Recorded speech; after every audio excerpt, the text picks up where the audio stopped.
Sebelum lanjut ke alur ceritanya, mohon bantu Mimin dengan cara like dan subscribe, biar Mimin bisa terus menghibur kalian.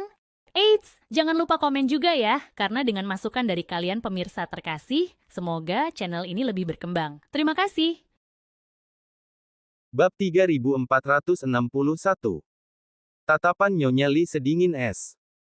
Apa kau pikir kau bisa bersikap seperti ini hanya karena memiliki dukungan kuat?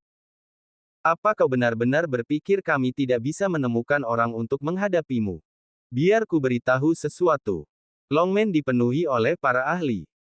Kali ini kau memang di atas angin, tapi apa benar kau menargetkan aku dan suamiku? Kau salah besar. Tahukah kau siapa orang-orang yang berdiri di hadapanmu sekarang? Nyonya Li tertawa dingin. Biar ku perkenalkan mereka. Yang ini adalah wakil pemimpin cabang Longmen Golden Sands. Yang ini adalah tuan muda kedua dari aula luar ketiga Longmen. Dan yang ini adalah murid penegakan hukum Longmen. Statusnya luar biasa. Belasan orang berdiri dengan kepala tegak saat Nyonya Li menyebut nama-nama mereka. Mereka menatap tajam ke arah Harvey York dengan ekspresi garang. Orang-orang itu memberinya keberanian untuk menghadapi Harvey. Ia menyipitkan mata, lalu berjalan mendekati Harvey dengan senyum dingin di wajahnya. Mereka semua tokoh Longmen. Mereka juga sangat terhubung dengan Longmen. Apa kau pikir bisa melawan kami? Longmen adalah salah satu dari 4 pilar negara H. Floodwell adalah tempat kelahiran Longmen. Apa kau ingin menguji kekuatanmu melawan kami? Apa kau pikir kau kuat? Apa kau sudah gila? Orang-orang di belakang Nyonya Li menunjukkan ekspresi angkuh setelah mendengar ucapannya. Longmen dikenal memiliki seniman bela diri terkuat yang masih hidup. Selain mereka yang berasal dari tempat latihan seni bela diri suci, tidak ada yang berani melawan Longmen. Tidak peduli seberapa kuat mereka, mereka bukan apa-apa di hadapan Longmen. Harvey menatap tenang ke arah orang-orang di belakang Nyonya Li. Kalau aku tidak salah ingat, perintah pertama Longmen adalah untuk tidak mengandalkan jumlah dan memutarbalikkan kebenaran dan kesalahan. Apa kalian yakin ingin melakukan ini? Kalian semua memiliki hubungan dengan Longmen kan? Seorang pria mengenakan jas Armani berdiri dan menatap Harvey. Aku dari penegakan hukum Longmen. Kau ingin menguliahi aku soal perintah Longmen. Siapa kau sebenarnya? Kepala penegakan hukum Longmen. Benar. Harvey mengangguk, lalu menendang pria itu ke depan. Murid itu langsung terlempar ke tanah. Dia bahkan tidak sempat bereaksi. Teriakan kesakitan terdengar saat dia jatuh.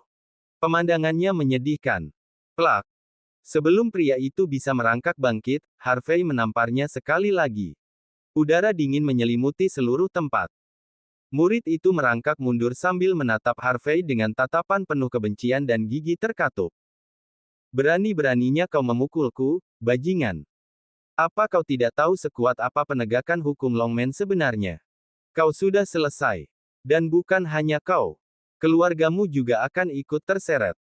Aku bahkan akan menggali makam leluhurmu dan... Bam! Harvey melemparkan lencana ke wajah murid itu sebelum dia bisa menyelesaikan ucapannya. Murid itu langsung membeku. Wajahnya dipenuhi ekspresi tidak percaya saat melihat lencana itu. Saat itu juga, dia mengerti mengapa Dilon Lee memilih berpihak. Dia langsung berlutut dan menghantamkan lututnya ke tanah. Bab 3462. Lencana penegakan hukum Longmen. Lencana itu mewakili kepala penegakan hukum sendiri. Dalam sekejap, Nyonya Lee dan yang lainnya tampak sangat terkejut, seolah tersambar petir. Wajah mereka langsung pucat dan lutut mereka lemas tak berdaya. Pada titik ini, mereka tidak bisa menahan perasaan dingin yang menyelimuti tubuh mereka. Mereka tidak pernah menyangka jika Harvey benar-benar memiliki lencana itu. Bagaimana? Bagaimana mungkin ini terjadi? Puluhan orang langsung berdiri serempak. Orang-orang yang sebelumnya menyombongkan kekuatan mereka atas nama Longmen mulai mundur perlahan. Kini mereka semua tampak sangat ketakutan. Mungkin, mereka tidak akan takut jika hanya menghadapi anggota yang sangat kuat. Tapi lencana itu sendiri sudah cukup untuk membuat mereka ketakutan seperti ini. Bagaimanapun, itu adalah lencana penegakan hukum Longmen. Lencana itu mewakili kepala penegakan hukum. Ini bukan main-main. Para murid penegakan hukum Longmen bahkan tak berani berdiri. Yang bisa mereka lakukan hanyalah tetap berlutut dengan mata yang berkedut hebat.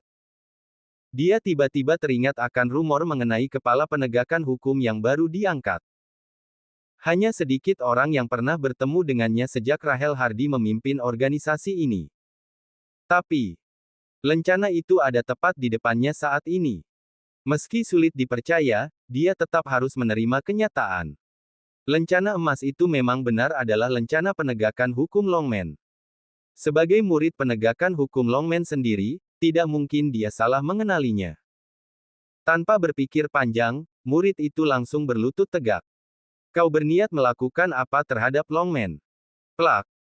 Harvey langsung menamparkan murid itu hingga tersungkur ke tanah bahkan sebelum kalimatnya selesai. Apa kau masih menyebut dirimu murid? Dengan sengaja melanggar hukum adalah pelanggaran berat lainnya. Apa kau tidak mengerti itu?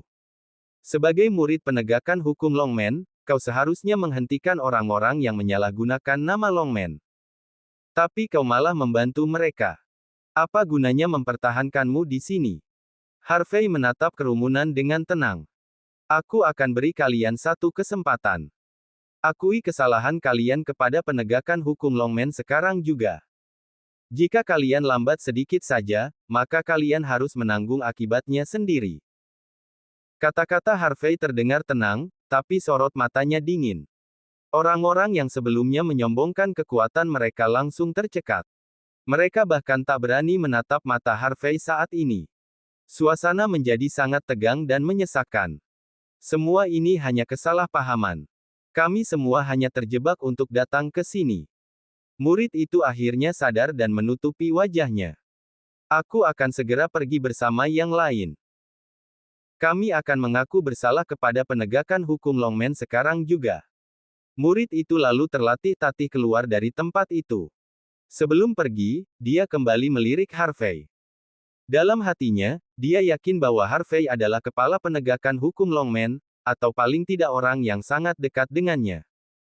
Bagaimanapun juga, lencana itu adalah simbol kepala penegakan hukum Longmen sendiri. Maaf Tuan York. Kami tidak tahu apa-apa. Aku baru saja bertemu Nyonya Lee. Benar. Kami hanya datang untuk makan. Aku bahkan tidak mengenal mereka dengan baik. Istri pemimpin cabang Longmen Floodwell. Dia tidak punya hak untuk mengundang kami ke sini. Tindakan Nyonya Lee tidak bisa dimaafkan. Kami semua mendukungmu untuk menegakkan keadilan bagi adik iparmu. Semua orang langsung berbalik arah dan meminta maaf dengan panik, berusaha keras menjauhkan diri dari Nyonya Lee. Bagaimanapun, ini adalah pilihan antara penegakan hukum Longmen dan cabang Longmen Floodwell. Pilihannya jelas. Orang-orang itu bukan orang bodoh. Bab 3463. Para murid dari cabang Longmen Floodwell diliputi keputusasaan. Mereka tahu apa arti penegakan hukum Longmen, tapi mereka tidak menyangka sekutu mereka langsung berbalik arah begitu melihat lambang tersebut. Wajah cantik Nyonya Lee kehilangan seluruh warnanya. Ia mengepalkan tinjunya dengan sangat kuat, hampir membuat kukunya menancap ke telapak tangannya sendiri. Setelah menendang beberapa pengawal keluarga Lee sambil memainkan lencana, Harvey York berjalan tenang mendekati Nyonya Lee sambil tersenyum. Kenapa kau tidak mengatakan siapa yang akan aku hadapi sekarang, Nyonya Lee? Tanya Harvey dengan nada tenang. Namun setiap kata cukup untuk membuat mata Nyonya Lee berkedut dan jantungnya berdebar keras. Apa yang kau inginkan, anak muda? Wajah Nyonya Lee memburuk.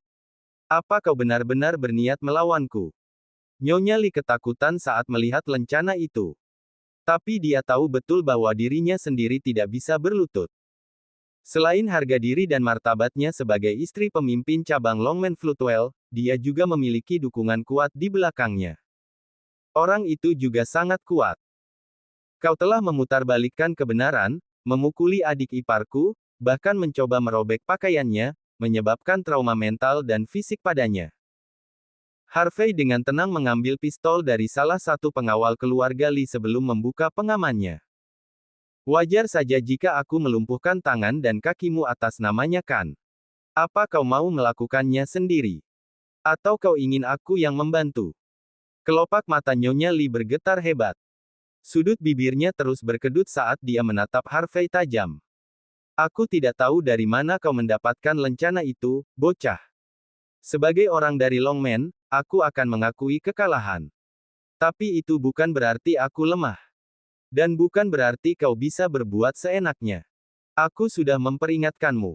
Sebaiknya kau tidak melawanku. Jika kau nekat, orang-orang di belakangmu akan mendapat masalah besar. Meskipun kau adalah kepala penegakan hukum Longmen. Senyum muncul di wajah Harvey. Apa kau mengancamku? Jadi, pasti ada orang di belakangmu kan? Mendengar kata-kata Harvey, Nyonya Li hampir menggertakkan giginya sampai patah karena marah. Aku berada di bawah perlindungan Tuan Muda ke-13. Teriak Nyonya Li dengan ekspresi mengerikan. Semua orang terperangah. Tidak ada yang tahu bahwa Nyonya Li memiliki hubungan seperti itu dengan Joseph Bauer. Joseph adalah kandidat terbaik di antara 3 penerus keluarga Bauer. Saat itu, tidak ada yang berani meragukan ucapan Nyonya Li. Dalam situasi seperti itu, siapa yang berani menyebut nama Joseph sebagai pendukungnya jika tidak benar-benar memiliki hubungan dengannya? Harvey hanya tersenyum. Dunia ini memang sempit. Tuan Muda ke-13. Harvey tampak acuh. Joseph. Ya, benar. Kau seharusnya tahu arti dari nama itu. Teriak Nyonya Li dengan ekspresi tegas. Nyonya Li merasa tidak perlu membuktikan hubungannya dengan Joseph. Cukup menyebut namanya saja. Di matanya, nama itu seharusnya sudah cukup untuk membuat Harvey ketakutan. Lagi pula, kepala penegakan hukum sebelumnya hanyalah salah satu bawahannya. Bab 3464. Sementara Nyonya Li tersenyum lebar dengan senyum tipis di wajahnya, Harvey York melemparkan ponsel ke tanah. Silakan. Aku akan memberimu kesempatan. Hubungi tuan mudamu. Tanyakan padanya dengan benar. Lihat apakah dia masih mau mendukungmu sekarang. Nyonya Li membeku. Dia tidak menyangka Harvey tetap setenang ini bahkan setelah mendengar nama Joseph Bauer. Namun begitu, dia tidak punya waktu untuk memikirkannya. Dalam keadaan seperti ini, dia tidak punya pilihan lain selain menelepon nomor itu. Setelah beberapa dering, telepon diangkat dan suara dari kejauhan terdengar. Siapa ini? Nyonya Li membungkuk hormat meskipun hanya lewat telepon. Aku Nyonya Li dari cabang Longmen Floodwell. Aku mendapat masalah dengan seseorang yang memegang lencana penegakan hukum Longmen. Dia ingin melumpuhkanku. Penegakan hukum Longmen. Suara Joseph terdengar dingin. Sejak kapan orang yang membawa lencana merasa berhak pamer kekuasaan di Floodwell? Nyonya Li memandang Harvey dengan bangga, seolah dia telah menang. Harvey tersenyum tenang. Katakan padanya jika bukan hanya orang dengan lencana yang kau lawan. Kau sedang melawan aku, Harvey York. Nyonya Li tidak tahu dari mana Harvey mendapatkan keberanian sebesar itu, mengira nama Harvey lebih berharga daripada lencana itu sendiri. Tuan Muda Bauer, aku akan melawan seseorang bernama Harvey York. Dia yang pamer dengan lencana itu. Dia bahkan mengatakan. Terdengar tarikan napas cepat dari Joseph setelah hening cukup lama, lalu menghilang. Saat Nyonya Li dipenuhi kegembiraan, suara dari kejauhan terdengar lagi. Semoga beruntung. Jawab Joseph dengan dingin. Klak klak klak. Telepon tiba-tiba terputus. Nyonya Li membeku. Semoga beruntung. Apa maksudnya itu? Nyonya Li akhirnya mengerti setelah beberapa saat. Dia sendirian. Pada titik ini, bahkan Joseph pun tidak akan bisa menyelamatkannya. Joseph tidak berani melawan pria di depannya. Dia bukan siapa-siapa. Bukan hanya Nyonya Li, yang lainnya juga menjadi sangat kaku. Tidak ada yang menyangka Joseph tidak mampu menakut-nakuti Harvey.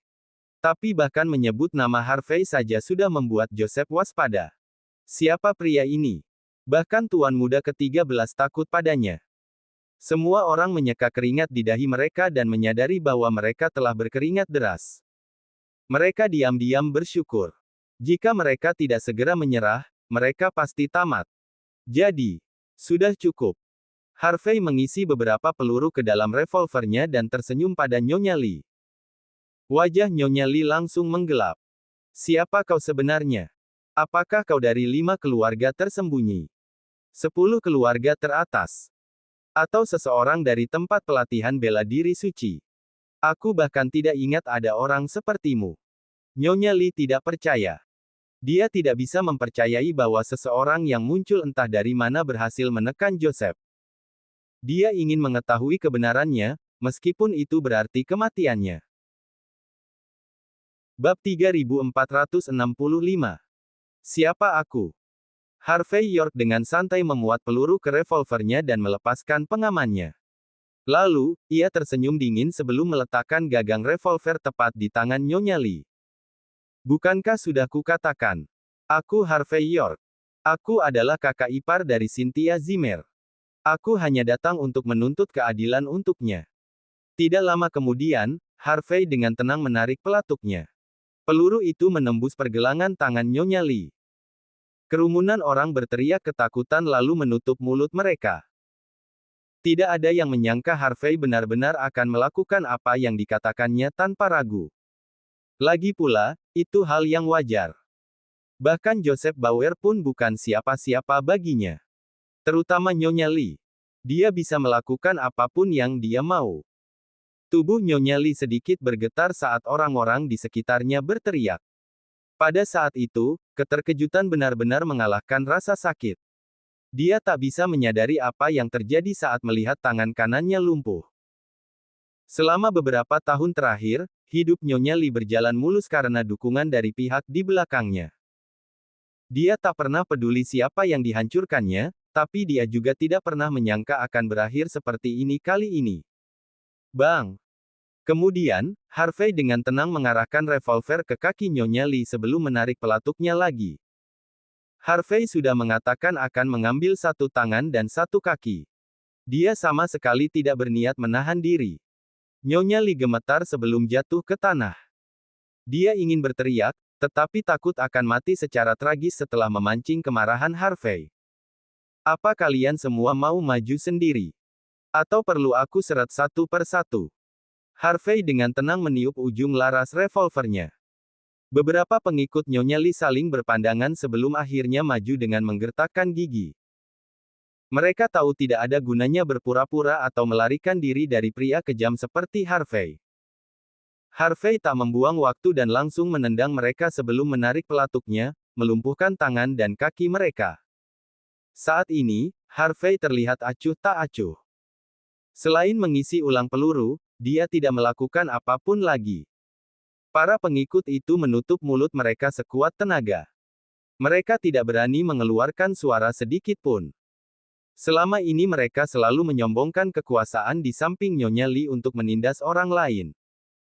Mereka selalu menghina orang lemah yang memohon belas kasihan. Namun mereka tidak pernah menyangka bahwa mereka juga akan mengalami nasib yang sama. Tidak pernah terlintas dalam pikiran mereka bahwa semua akan berakhir seperti ini. Apa yang terjadi, terjadilah. Bang! Lalu, Harvey melemparkan pistol ke arah Dillon Lee. Aku ingin 1,5 juta dolar dari masing-masing orang di sini dikirimkan ke Cynthia. Aku juga ingin kalian meminta maaf padanya. Kata Harvey dengan tenang. Ingat. Lakukan dengan tulus. Jika sampai ada sedikit saja ketidaktulusan dari kalian, sebaiknya kalian pilih dulu kuburan tempat kalian akan dikubur. Bab 3466. Harvey. Harvey. Bajingan itu lagi. Setelah mendengar permohonan bantuan dari Nyonya Lee, Joseph tahu betul bahwa jika dia tidak melindunginya, reputasinya tidak akan runtuh begitu saja. Namun banyak orang juga akan memihak Harvey setelah menyadari bahwa Joseph takut pada Harvey. Meskipun begitu, Joseph memang berada dalam posisi yang kurang menguntungkan setelah insiden di distrik baru Floodwell. Dia masih memiliki beberapa masalah yang merepotkan yang sedang dia coba atasi dengan susah payah. Jika dia terus menantang Harvey, dia tidak diragukan lagi akan menghadapi perang habis-habisan yang sudah menunggunya. Dan jika itu terjadi, Joseph sangat yakin bahwa kedua saudaranya akan memanfaatkan kesempatan itu untuk menghancurkannya sekali dan untuk selamanya. Segala hal yang telah dia perjuangkan akan hancur begitu saja. Karena itu, Joseph tidak punya pilihan lain selain membiarkan Nyonya Lee menghadapi semuanya sendiri. Aku akan membunuhmu ketika aku sudah berkuasa, Harvey. Ini adalah pertama kalinya Joseph merasa begitu tidak berdaya. Selain berteriak marah, dia tidak bisa berbuat apa-apa lagi.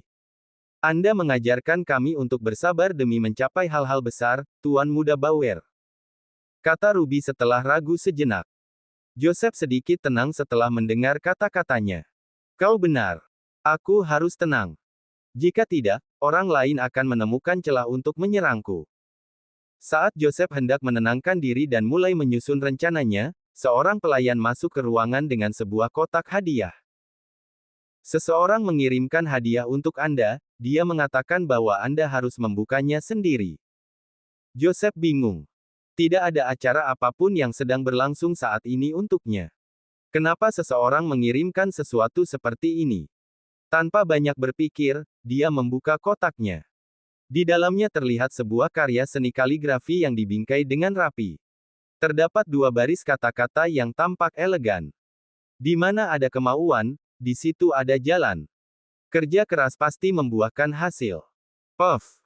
Tubuh Joseph bergetar, dia hampir memuntahkan darah saat itu juga. Dia merasa telah dihina karena ceroboh membakar jembatannya sendiri. Wajah Joseph langsung menjadi gelap. Dia menggertakkan giginya. Siapa yang mengirim hadiah ini? Pelayan itu ketakutan. Itu dikirim oleh seorang pengantar, dia mengatakan seseorang bernama Harvey yang mengirimkannya. Bajingan, bajingan, bajingan. Joseph gemetar karena marah. Aku akan membunuhmu, Harvey.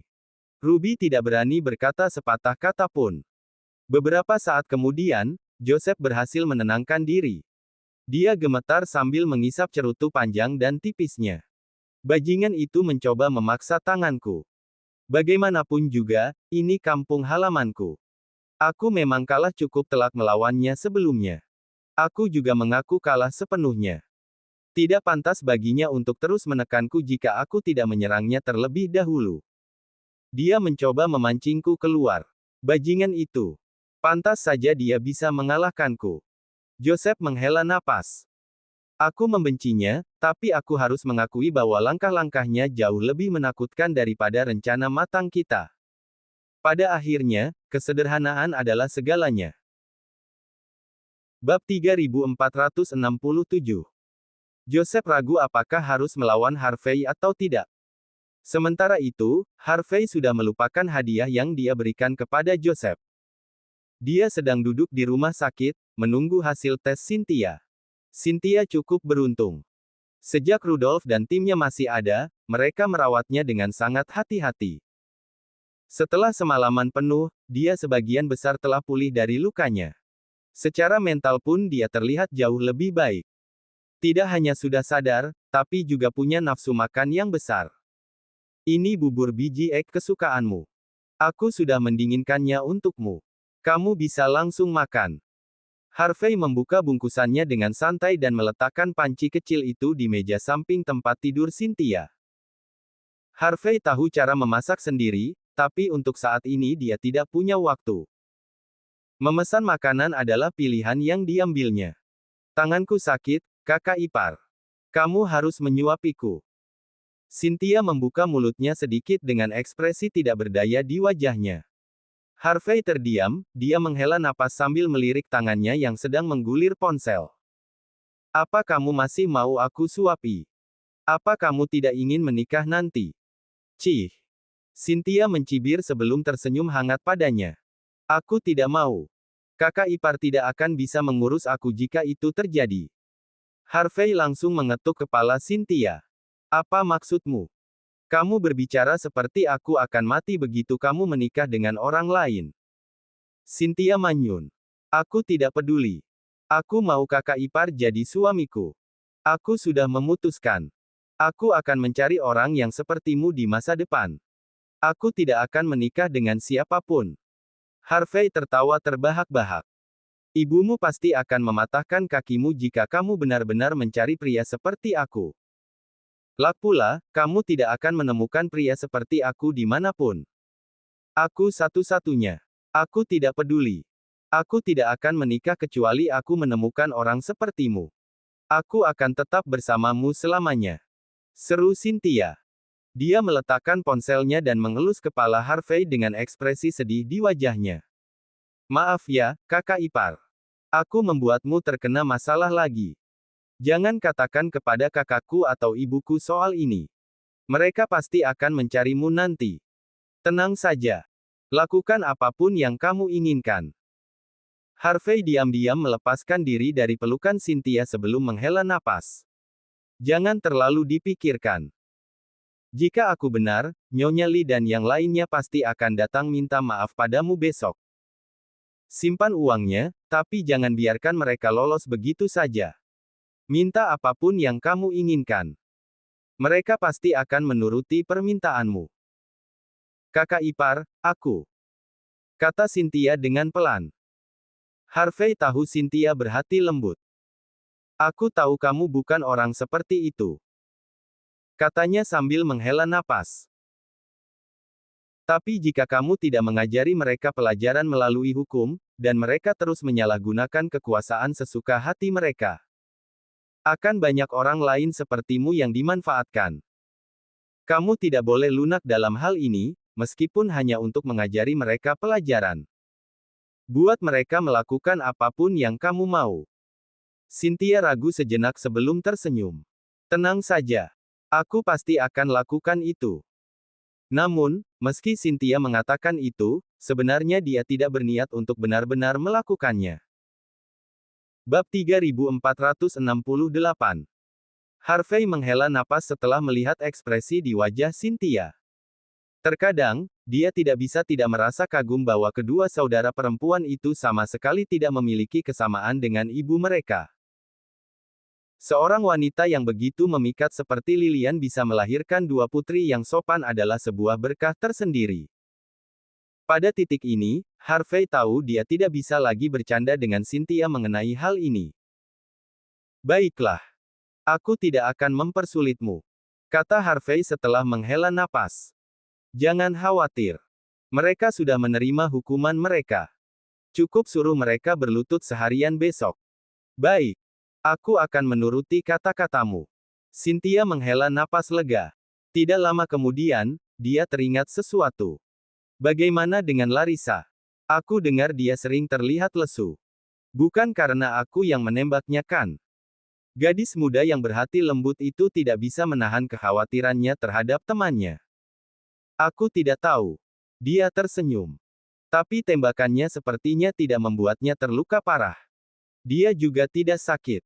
Hah? Lalu apa yang terjadi padanya? Cynthia terkejut. Dia hanya terkejut kan? Dia akan segera sembuh. Dia tersenyum. Tembakannya hanya melukai bagian luar saja. Hampir tidak ada yang salah dengannya. Namun, karena dokter dan perawat memberinya penanganan yang salah, secara alami dia tidak bisa pulih. Ada beberapa hal yang tidak bisa dilakukan oleh pengobatan barat. Kita mungkin punya kesempatan menyembuhkannya jika melibatkan pengobatan timur.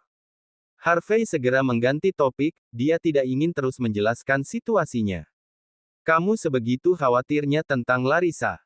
Kamu tidak marah karena dipukuli gara-gara dia. Cynthia menghela napas, dan wajah cantiknya terlihat bercahaya. Aku memang marah. Tapi aku sadar kalau dia juga korban. Karena kami berdua sama-sama tidak bersalah, kenapa harus saling menyakiti? Aku juga merasa sedikit kasihan padanya. Aku hanya terluka di luar, tapi dia jauh lebih parah dariku. Keluarganya kaya dan punya status tinggi. Tapi hubungannya dengan keluarganya tidak pernah baik. Selain punya banyak uang, orang tuanya tidak pernah benar-benar peduli padanya. Dia hampir mengakhiri hidupnya sendiri karena depresi akibat hal itu. Itu sebabnya dia keluar dari universitas dan kembali ke Floodwell.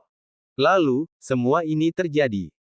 Cynthia kemudian menatap Harvey dengan ragu. Aku tahu ini bukan waktu yang tepat. Tapi kamu bisa melihat bahwa sebelumnya dia dikelilingi oleh energi jahat. Jika kamu bisa membantunya, bisakah kamu?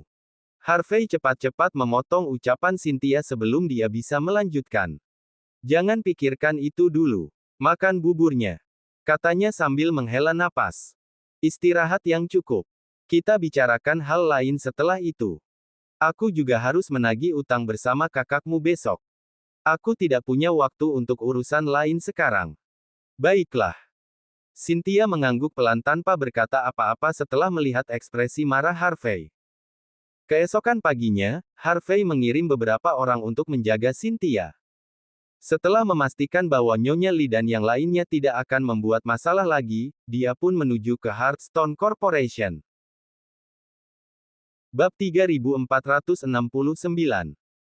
Tidak lama kemudian, mobil Mandy, sebuah Maybach, keluar dari garasi. Mobil itu dulunya milik Hearthstone Corporation. Mobil itu jarang dipakai karena dulunya milik CEO perusahaan, jadi kondisinya masih seperti baru. Harvey duduk diam di kursi belakang sambil mengagumi mobil itu. Setelah melihat Harvey di dalam mobil, Mandy memberinya sarapan sebelum menyuruh sopir untuk jalan. Apa kamu sudah menghubungi Tuan Muda Bauer? Apakah dia akan mengembalikan uangnya atau tidak?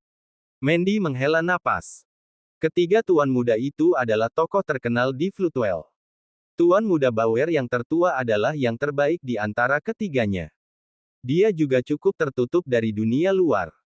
Biasanya, untuk melihatnya di televisi saja sudah sulit, apalagi untuk benar-benar bertemu dengannya.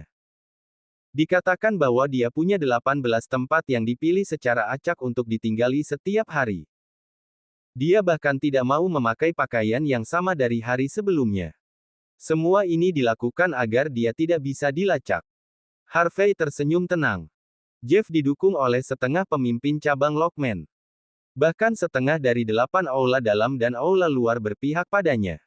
Wajar saja jika dia takut ada yang mencoba membunuhnya. Lagi pula, sejak zaman dulu memang begitu. Biasanya, orang-orang yang duduk di posisi seperti itu tidak akan punya akhir yang bahagia. Jeff punya peluang bagus untuk naik ke tampuk kekuasaan karena dia sangat berhati-hati. Setelah mengungkapkan semua yang ia ketahui, Harvey lalu menambahkan dengan tatapan mendalam. Kalau begitu, sepertinya tidak mudah untuk bertemu dengannya. Kalau begitu, siapa yang akan kita temui? Mendengar pertanyaannya, Mandy menunjukkan ekspresi aneh. Kita akan menemui Nyonya kelima Jeff. Nyonya. Harvey terkejut. Mandy menggigit bibirnya. Dikatakan bahwa Jeff memiliki banyak wanita di sekelilingnya. Meskipun dia tidak memintanya secara langsung, para wanita itu dengan sukarela mengikuti dia. Orang-orang di Floodwell lalu mulai memanggil wanita-wanita tanpa nama itu dengan sebutan, Nyonya.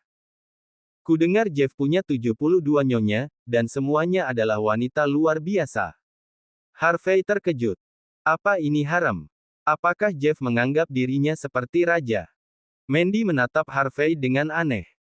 Apa kamu cemburu padanya? Aku yakin kamu juga ingin memiliki simpanan kan? Yvonne, Kate, Joanna, dan Ku ini adalah pilihan yang bagus. Kalau kamu mau, Leslie dan Irene juga bisa jadi milikmu. Mata Harvey berkedut panik sebelum dia cepat-cepat duduk tegak. Kita bicara soal bisnis dulu sekarang. Apakah Nyonya Jeff bisa mengembalikan uangnya kepada kita? Mandy kembali melirik Harvey, dia cukup puas dengan sikapnya. Nyonya kelima itu luar biasa. Namanya Eleanor Stanton. Dikatakan bahwa dulu dia juara kedua dalam ajang Miss Hong Kong 8 tahun lalu. Lalu dia masuk ke industri hiburan dan membintangi beberapa film yang cukup populer. Ada yang mengatakan bahwa dia sebanding dengan Norika Fujiwara dari Hong Kong. Aku melihat fotonya. Memang memiliki penampilan seperti itu. Tapi dikatakan bahwa dia sudah lama tidak menunjukkan bakat aslinya di industri itu. Bab 3470. Dia tertawa kecil. Dilihat dari ceritamu, dia seharusnya sudah jadi superstar sekarang kan? Mandy menghela napas. Industri hiburan lebih kelam dari yang kita bayangkan. Eleanor menolak tidur dengan salah satu bos, jadi dia selamanya di bangku cadangkan.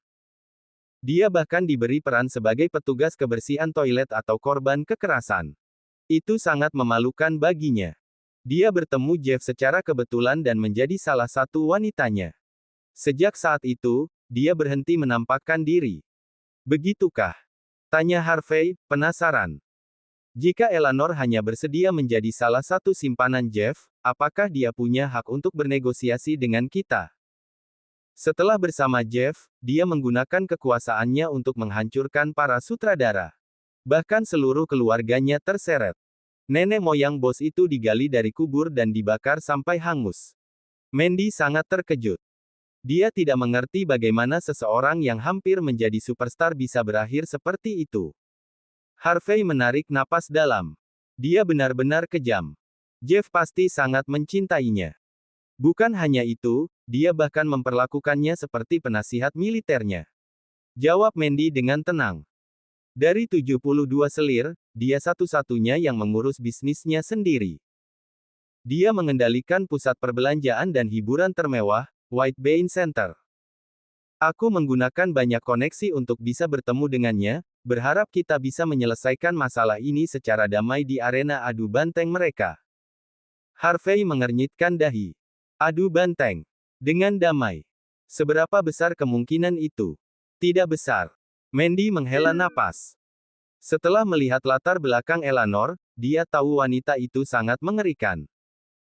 Tapi jika kita bisa memberinya cukup keuntungan, bahkan diskon, mungkin kita bisa menyelesaikannya dengan mulus. Wajah Mandy tampak serius. Aku tahu kamu menentang Joseph demi aku, Harvey. Aku tidak ingin kamu juga bertarung melawan Jeff karena ini. 3 tuan muda dari keluarga Bauer bukan orang biasa. Harvey tersenyum tenang. Diplomasi selalu datang sebelum kekerasan. Tapi membayar apa yang menjadi hutang itu adil. Karena mereka berutang pada kita, kita tidak punya pilihan selain menagih semuanya. Jika tidak, akan jadi tanggung jawab kita jika tuan muda itu berubah menjadi pecundang. Harvey segera mengganti topik. Jadi, kenapa Eleanor mengundangmu ke arena adu banteng? Itu bukan tempat yang baik untuk berbicarakan. Mandy mengernyit. Aku juga merasa itu aneh. Tapi aku dengar setelah sutradara itu dibunuh, Eleanor jadi suka berada di tempat-tempat penuh kekerasan seperti arena adu banteng. Dia menjalankan bisnisnya sendiri. Bahkan Jeff tidak punya kuasa atasnya. Dibandingkan dengan White Bean Center, Eleanor lebih menyukai arena adu banteng. Dia ke sana untuk berjudi 2 kali setiap bulan.